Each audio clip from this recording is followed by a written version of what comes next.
Hi guys, welcome to DocuMinded. I'm not gonna lie, of course, the holidays they snuck up on me, and my other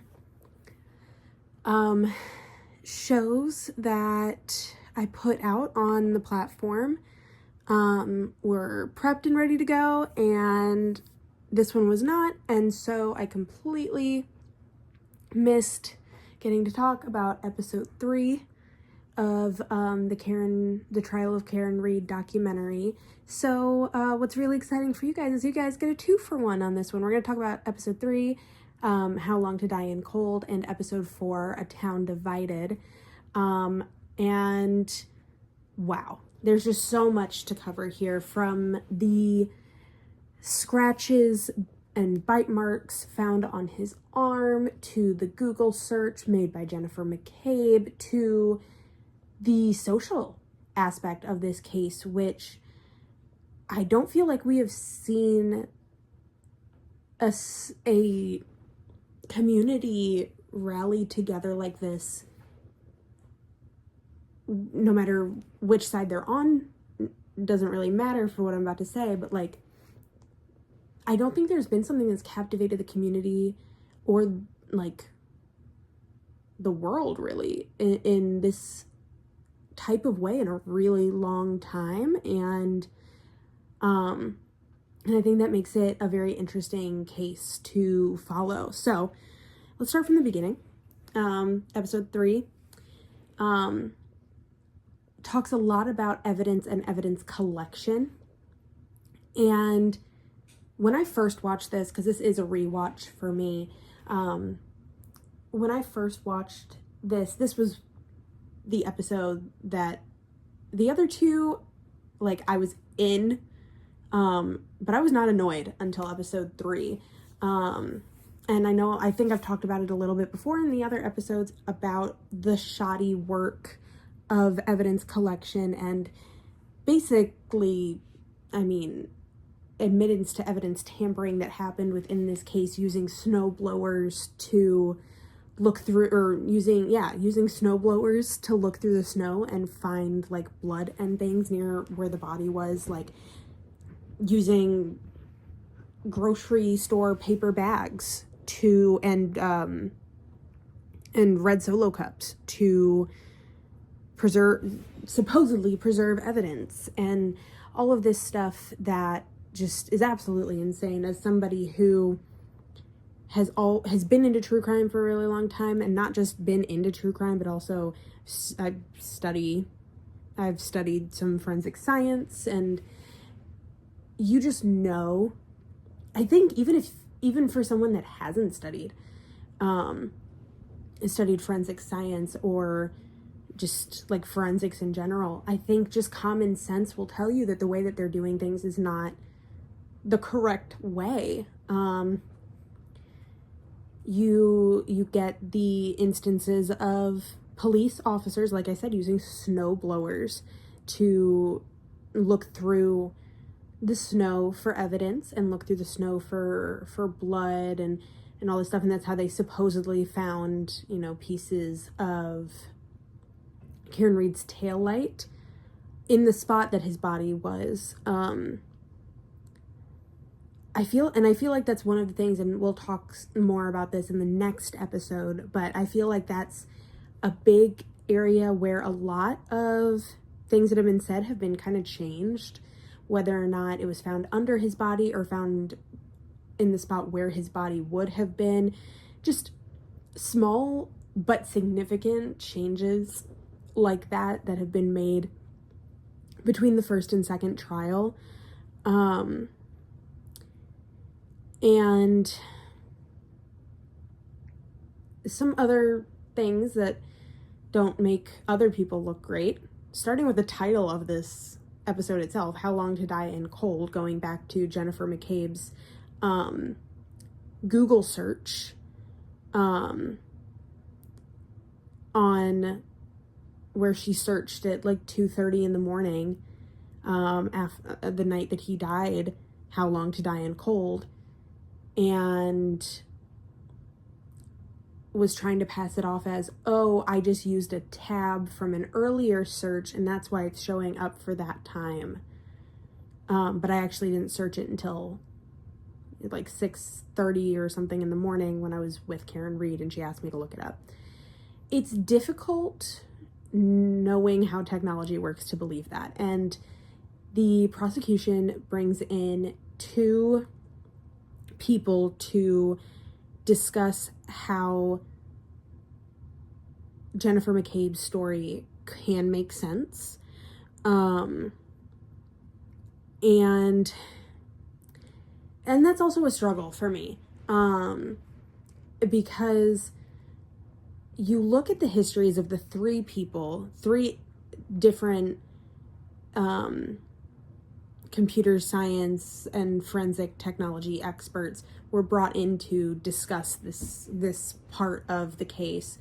In total, 2 were brought in for the prosecution, 1 was brought in for the defense. You look at the backgrounds of the people brought in and you say to yourself, one of these is not like the other, which is the man that the defense brings in. He has been working in this field significantly longer, which of course does not always mean that he knows more, but in this case, I would venture to say that it does. He also mentions something that's not talked about by the other 2 experts that's brought in to discuss this, which is that what they're discussing will show up on testing differently depending on what iOS system the phone that they're running the test through has on it. It will show up in a different way on an older iOS than a newer one. So if they tested it on an iOS that's different than the one that Jennifer McCabe had on her phone, it's not a reliable test subject, which people might not even realize would matter that much, and it absolutely does. At this time, this happened in 2022. At this time, there was a huge iOS shift that wasn't very noticeable to the naked eye, and a lot of that encompasses browsers and browser history. And so when you look in that, you can see how the testing that was done might not have been done properly, not on purpose necessarily, but there are definitely some discrepancies in the testing for whether or not that search was actually done the way that Jennifer McCabe said it was, or if it was done the way that the technology says. Another big issue with that search is that in documentation from the device, so something that can't, be, messed with or changed to make either side look better, is that Jennifer McCabe not only searched this at 2:27 or something in the morning, she also deleted it before then later searching it at 6:30 in the morning when she was with Karen Reed.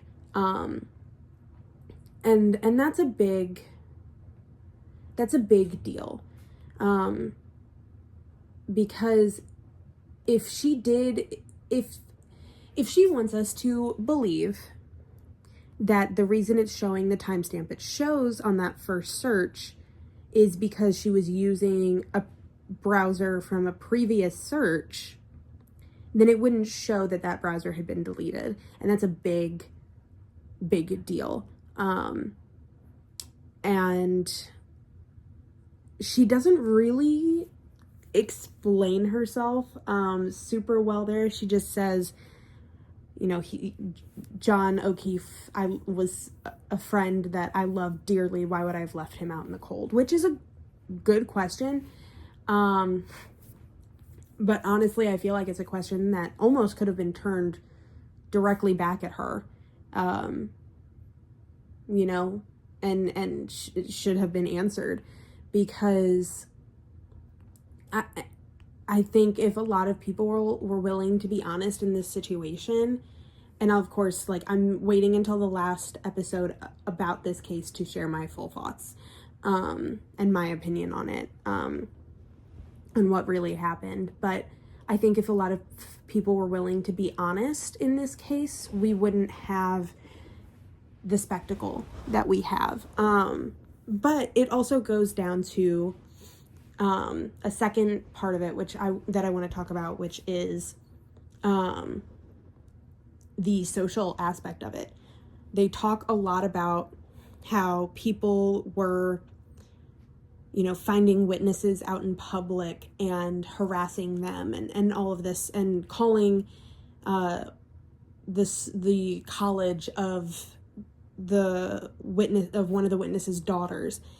And I do feel genuinely bad for this daughter who's just away at school, and this college was getting bombarded with, why are you letting this girl go here? Because she had no involvement in this. She wasn't at the house. She wasn't, you know, in the area at the time that any of this was going down. And I think that was very unnecessary for people to do, to bring her into something that she was never a part of in the first place. And also going up to somebody in public and bothering them while they're out in public with their family, and just because you want to call them a monster, isn't always the best way to go. And at the end of the day, I think if you're trying to make one side of a story look more convincing or look better than the other, the best way to do that is to be generous, is to be cordial, is to be kind, and, you know, kill them with kindness, turn the other cheek kind of thing. Because then people will look at this and say, oh, well, you know, they're being so nice to you. Like, why do you feel so hostile? And I think that was a missed opportunity there, for sure, for the supporters of Karen Read. And at the end of the day, I really think the people that support Karen Read and the people that support justice for John O'Keefe are on the same side. They just don't know it. Because you'll see people in pink for Karen Read supporting her, and you see them holding signs or having on their t-shirt something along the lines of justice for John. And that's exactly the same thing that the other side is doing. The only difference is you're seeing something that happens in a lot of communities and has been happening for a very long time, which is communities are sick of police officers who believe themselves to be above the law just because they work for the government and just because they're police officers. And that's where the split in support truly happens. It's people who are pro-police and like super heavily and think they can do no wrong and will, you know, blindly support them. And then you have the other side that, you know, they're just average people walking down the street who have either been wronged by law enforcement or have seen injustices happen at the hands of law enforcement, and they're not okay with those things be like continuing, and they see this as a case of that continuing. And so I think that's where the split happens. This case, and I think they say, I mean, Karen says it a lot during this documentary, this should not be about her, and it's not about her. It's about getting justice for someone who was brutally killed and left to die in frigid temperatures with no explanation for why he had to leave his family so soon. And that should be the focus. But then you see Karen, and people are going to gravitate towards her, and they talk about this in both episode 3 and episode 4. People gravitate towards her because she was just a normal, everyday person, college professor, living her life. a little bit older, not married, and just dating and enjoying the life that she made for herself the way that she wanted to enjoy it. And they see that, and they see how she has been picked apart and ridiculed by the people of this case. And they're like, oh my gosh, that looks like someone that, I could be friends with. Or I think they say something in here like, that could be your sister, your daughter, your mother, your aunt. Like that could be anyone. And that really is where a lot of another area where a lot of the separation comes in, and a lot of the support comes in for her, is that, she's not some crazy lunatic who's been, who has this lengthy history of run-ins with law enforcement. She's also not this, Hollywood blonde bombshell who, could model in bikinis and stuff. She's just a normal everyday person. And I think that hits home for a lot of people. Going into episode 4, I want to talk a little bit about, oh gosh, the man of the hour, Michael Proctor. And I have a lot to say about him that I will say in the next episode as well. But this is where we really start to see him. Oh, and I should mention also, they talk in, I believe, episode 3, about police footage when they take Karen's car and take it to the lot to search. And they're trying to say, well, it shows the side of her car that would have hit him on the camera, so we couldn't know, so the cops couldn't have planted anything. That's what the prosecution says. The prosecution really dropped the ball on that one. And that's a huge, huge, huge issue, because Karen has some incredible attorneys on her side. She has an incredible defense team. They saw that photo or that video. They looked at the bottom of the screen and they said, oh my gosh, this video has been inverted, which means that it's facing the wrong way. If you flip it the correct way, it actually means that the side of her car that supposedly hit him is facing away from the camera. What you also see around this time is, lovely man himself, Michael Proctor, go around to that corner of the car for an unnecessary length of time and then come back out. And so you don't really know what's going on there, and it's a very confusing situation because, he could be over there for no reason, he could be over there for every reason. And do I necessarily think that federal agents outside of Brian Higgins maybe had really anything to do with the cover-up and pinning of this on Karen? Not really. But did he do things that he shouldn't have? Absolutely. He is not somebody you can root for. He really is not. And you want to, because he comes in and he's seen as this outside force that's going to be able to come in and look at this with,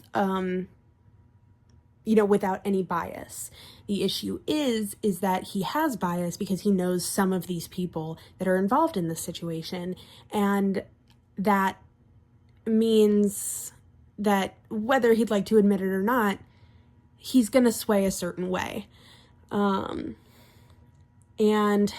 this catches the eyes of the federal government, and the federal government decides to step in while this case is being tried in court to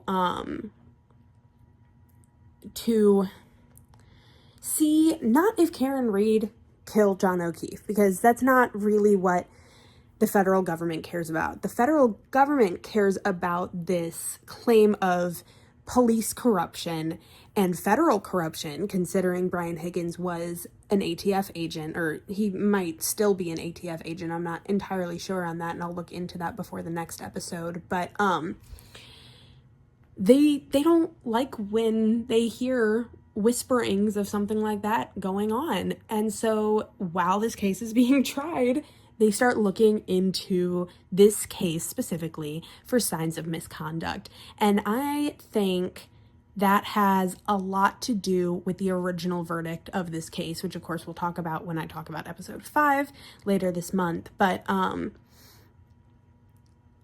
I think it would have been, I think there could have been a different outcome, genuinely, if the federal government had not stepped in and said, we've heard so many stories about corruption being a part of this case, and we're going to come in and look at it, and that happening while the court case is going on. I think that's a huge deal. Now let's talk about Michael Proctor. He did some of this evidence collecting that was heavily improper. And so that's a huge issue that a bone that I have to pick with him. And of course we'll talk a little bit more about that in the next episode as well. And I'll explain why I keep saying I'm putting things off until the next episode. But we also get to see him for who he really is in episode 4. And that is an unreliable narrator with a heavy bias against Karen Reed. And I think that also probably started some fluctuations within the minds of the jury. He was sending text messages throughout the case to multiple people, whether it be like buddies or even his sister, which we'll get into, about this case, which, I mean, there's kind of an unspoken rule that when you're working on a case, I mean, not even unspoken, actually, there's a very much spoken rule about if you're working on a case, you are not supposed to directly name what case you're working on, who you're looking at, what you're doing with the case. You're not supposed to give specifics. Like, I mean, there's nothing wrong with like, oh, I've had a rough day, this happened in this case, and it was like really stressful. Like, there's nothing wrong with like having those kind of conversations with significant others or family members, just trying to like kind of blow off steam and get it out of your head. The big issue is the text messages explicitly naming Karen Reed and basically, for lack of a better term, talking shit about her. Some of what he says I will not repeat because I don't want there to be a digital footprint of me saying these words on the internet. He calls her the R word in a text to his friends. He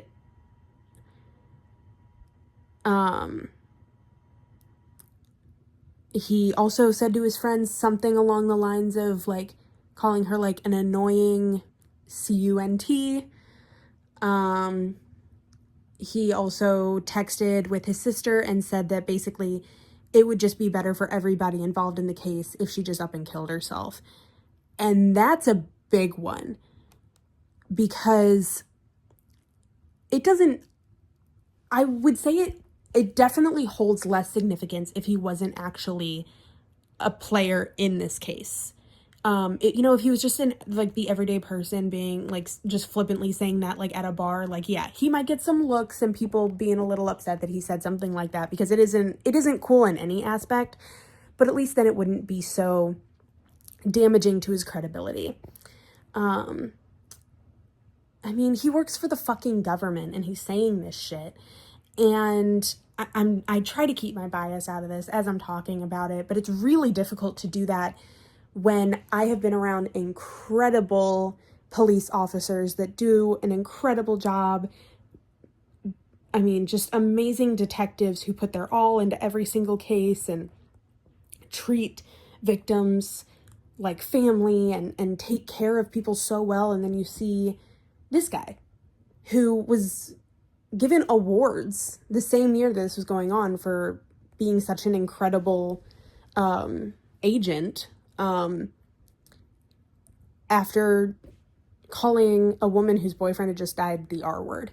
And it's it does put a very bad taste in your mouth for any law enforcement individual, because sadly we see too many instances of officers acting this way.